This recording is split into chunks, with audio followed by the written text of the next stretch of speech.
'కాఫిర్' 2019లో web సీరీస్‌గా వచ్చిన ఈ 'కాఫిర్‌ని' పైగా సినిమా ఎండింగ్‌లో చూస్తే అర్థమైంది ఇదొక రియల్ స్టోరీ 2006లో జరిగిందని. 2 అవర్స్ 20 మినిట్స్ రన్ టైమ్‌తో ఇప్పుడు మూవీగా కన్వర్ట్ చేసి జీ5లో తెలుగులో కూడా స్ట్రీమ్ చేస్తున్నారు. సర్లే 5 ఇయర్స్ తర్వాత మళ్ళీ రిలీజ్ చేశారంటే చాలా కాన్ఫిడెంట్‌గా ఉన్నారని చూసా.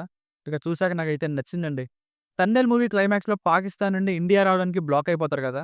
ఇక్కడ పాకిస్తాన్‌లో సూసైడ్ చేసుకోబోతే నది ద్వారా ఇండియా బోర్డర్‌కొచ్చి ఇండియాలో చిక్కుకున్న ఒక పాకిస్తానీ మహిళ ఎలా తిరిగి వెళ్ళింది? అసలు తిరిగి వెళ్ళిందా లేదా అన్న స్టోరీ లైన్‌తో, జైల్లోని బ్యాక్ స్టోరీని, కొంత కోర్ట్ రూమ్ డ్రామాని, హిడెన్ ఫార్మ్‌లో ఉంటే ఫీల్ గుడ్ లవ్ స్టోరీతో భలే బ్యాక్ చేశారు.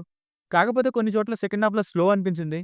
మేబీ వెబ్ సీరీస్ 8 ఎపిసోడ్స్ ఇంకొంచెం స్లో ఎక్స్‌పీరియన్స్ ఇవ్వచ్చేమో గానీ, నాకైతే ఈ మూవీ ఫార్మ్ ఏమవుతుందో ఫైనల్‌గా అని ఇంట్రెస్ట్ అయితే క్రియేట్ చేసింది మంచి విజువల్స్‌తో. ఒక 15 మినిట్స్ స్టార్టింగ్ ఓపిక పట్టండి. ఎప్పుడైతే ఫ్లాష్ బ్యాక్ స్టార్ట్ అయిందో, అక్కడి నుండి మీకు కూడా ఇంట్రెస్ట్ క్రియేట్ అవుతుంది. అప్పుడు డిసైడ్ అవ్వండి కంటిన్యూ చేయాలా వద్దా అని. ఇక ఫ్యామిలీతో చూడొచ్చంటే జైల్‌లో ఒక అత్యాచారం చేసే సీన్ ఉంటుంది ఫస్ట్ హాఫ్‌లో. అదొక్కటి ఇబ్బంది పెడుతుంది. మిగతాదంతా చూడొచ్చు.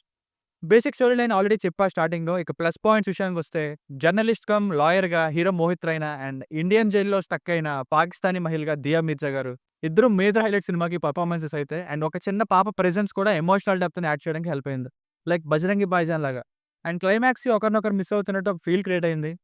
ఇక హీరోయిన్ తను చెప్పే ఫ్లాష్ బ్యాక్, ఒక 2 కోర్ట్ రూమ్‌లో వచ్చి వాదించే సీన్స్, బార్డర్ క్రాసింగ్ సీన్స్ ఇవి బాగున్నాయి ఎంగేజింగ్‌గా. స్క్రిప్ట్ వర్క్ కూడా బావుంది. మ్యూజిక్ తెలుగు డబ్బింగ్ వల్ల తగ్గిందనుకుంటున్నాను. ఎందుకంటే హిందీ ఆడియో పెట్టి చూస్తే మ్యూజిక్ వినిపిస్తుంది ఎక్కువగా. తెలుగు డబ్బింగ్‌లో లో వాల్యూమ్ వస్తుంది. ఎలివేట్ చేయలేదు చాలా చోట్ల. అండ్ తెలుగు డబ్బింగ్ పర్ఫెక్ట్‌గా లేదు. ఏదో మేనేజబుల్‌గానే ఉంది. సినిమాటోగ్రఫీ అయితే అదిరింది. అసలు కాశ్మీర్ లొకేషన్స్‌నే సూపర్‌గా ఉన్నాయి. బ్యాక్‌గ్రౌండ్ మంచు కొండలే అదిరిపోయాయి. Minus points. కొంచెం టైం పట్టింది అసల ఏం జరుగుతుందో అని అర్థం చేసుకోవడానికి మెయిన్ స్టోరీలోకి వెళ్ళడానికి. ఇక second half border crossing scene, permission కోసం వచ్చే సీన్స్ అంత ఎంగేజింగ్‌గా లేవు.